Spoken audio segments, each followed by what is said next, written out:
Welcome to Children's Church. Our theme this week is talking about a particular word. There's one word that comes up in several of the stories where the Pharisees got really grumpy with Jesus about one particular thing. We're going to talk about that today. See, when Jesus had walked into Bethsaida, where there was that one place where there's a special pool where sick people would hang out by the pool, because the story was that every now and then an angel would come down and stir up the waters. And the first person who got in the water would get healed of whatever sickness they had. And so, as you can imagine, around that pool with a story like that, there was a lot of people who were very sick and waiting. And there was one person who had a problem with moving. They were kind of paralyzed up a bit. And so their friends had brought them there on a bed just to lay down, but not a bed like you would think. It was more like a rolled up mat. And he was just lying there. And Jesus walked by this pool and saw all these sick people. And he saw this one man and he looked at him and said, why are you here? And he said, well, I've been here for a long time, but whenever the waters get stirred up, I can't get in there because someone's faster than me. So here I sit. And Jesus said, well, get up, take up your mat and go home. And just like that, the man was healed. He was able to get up. And so he did just what he was told. He rolled up his mat and he started going home. He was so happy until the Pharisees found him. Boy, were they unhappy. See, he forgot what day it was. It was the seventh day of the week, the Sabbath. You weren't supposed to do any work on the Sabbath. But the Pharisees had gotten so strict in what work meant that in their mind, him picking up his bed when he'd been healed and walking home was work. So he was a sinner. And so they just started yelling at him for carrying his bed.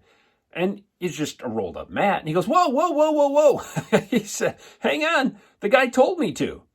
What guy? Well, I don't know, the guy who healed me. Well, who was it? I don't know. Never met him before. He just came up to me and said, roll up your mat and go home, so I did. Well, when he went back by, he saw Jesus a second time and was talking to him. And Jesus told him, hey, you know what? You better stop sinning or something worse is going to happen to you. Because there's a reason he had been paralyzed. Well, as soon as he heard that, he knew who it was. It was Jesus. So he went and tattled on Jesus. He went and told the Pharisees, well, it was Jesus. That's who healed me. So the Pharisees were like, ooh, we got him now. Because, see, according to the laws that they had put together, and they were super strict laws about the Sabbath, well, you could be put to death for not following their laws. Now, where do these Sabbath laws come from? Well, if you go all the way back to the beginning, when God created the heavens and the earth, and he made everything that's in them, the Bible tells us that after 6 days of work, he had made everything, all the animals, all the plants, the light, the sun, the moon, the stars, everything. And on the seventh day, the Bible tells us he was done. So God rested. Not because he was tired, but because he just wanted to enjoy it. And so he set aside the seventh day as a day of rest, of just enjoying, fellowshipping. And he said, this seventh day is now holy. And this is what we should do every time. Every 7 days, just rest. And so the rules went all the way back to the creation of the world. And early man used to do that. Adam and Eve would just stop on the seventh day and just spend time with God and just set it apart for him. They wouldn't do work. They wouldn't do anything. And they would just enjoy their time with God. Now, when sin entered the world, well, things got kind of goofy. And people just started to work every day. Just right on through, ignoring God all the way. Well, that's not what God intended. And so when the time came, forward in time, when the Israelites had been freed up from the Egyptians and Moses is getting the law from God, God gave Moses the 10 commandments. And one of the 10 commandments, commandment number 4 to be specific, is to remember the Sabbath day and keep it holy. Sabbath means 7. So every 7 days, 1, 2, 3, 4, 5, 6, and day 7, you stop working and rest. Our bodies need it. And so God was trying to say, look, you need it. If you don't, you're going to work yourself into the grave. Slow down and rest. And it was not just supposed to be a time of sleep all day, but a time of fellowship with God. That was the intent. It was supposed to be a day that's holy, set aside for you and God. And the law was very strict and specific. Now, God knew when he was telling the Israelites this, they were not going to obey it because they've been slaves most of their lives. They've been forced to work every single day. And so that was the way they thought. And God had to get really strict on them. And he said, now listen to me. You cannot do it. And he gave some kind of strict rules. You're not going to go outside of your area. You're not going to sit there cooking. And you're not going to make your servants do the work either. Everybody gets to rest. He had to be very specific because he knew what they would do. Well, I get to rest, but she has to do all the work, or he has to do all the work. And God said, no, everybody gets to rest. Spend time with me. And they were so disobedient, they wouldn't do it. So God had to get really strict with them. Now, fast forward in time, and the Pharisees had taken the rule of don't do any work. And everyone started arguing about, well, what does work mean? And so they started trying to set the fence a little bit further back so that you couldn't get that close as to be sinning.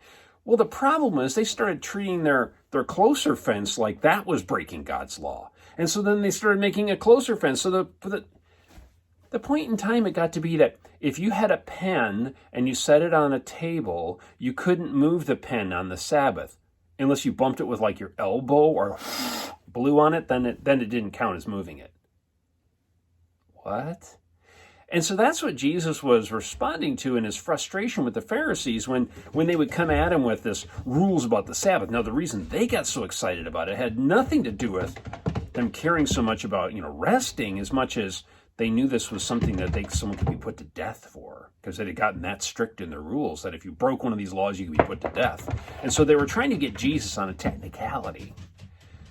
So Jesus goes along, and he and his disciples one Sabbath day are walking through this grain field. And the wheat is ready to be harvested, and the disciples were really hungry. And so they would just kind of grab a little handful of grain in their hands, just kind of run their hand along it, like maybe you've done with like grass seed, where, you can run your fingers along it and you have a little thing of seeds at the end. Well, that's what they were doing with the grain. And then they kind of rub it between their hands so the chaff would blow away, and just eating a handful of grain. Not really tasty, but if you're really hungry, it works. And that's what they were doing. They were just it was a lazy thing to do. You're walking through a field, just kind of strip a little bit off, because they didn't have all the nice roads to walk through that we have today. They were just cutting through a field, and they were kind of eating a little bit. And the Pharisees saw it. Hey, they're sinning. They're sinning. That's work. That's work. And Jesus looked at them and said, really? He said, haven't you read where it talks in the Bible or in the scriptures, because they didn't have the Bible, then they had the scriptures. He said, haven't you read in the scriptures, I deserve mercy and not sacrifice? And he reminded him of a story in the Bible where David and his companions were starving hungry, and they had stopped by the temple and ate the bread that was only supposed to be for the priests, but they weren't counted as sinners.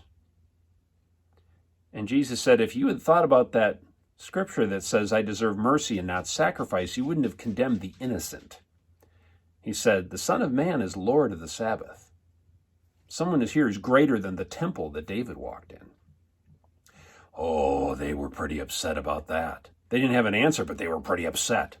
And so later when he's in the synagogue, and everyone's watching him, waiting to see, is he going to heal someone? Because there was a man there, his hand was all shriveled up.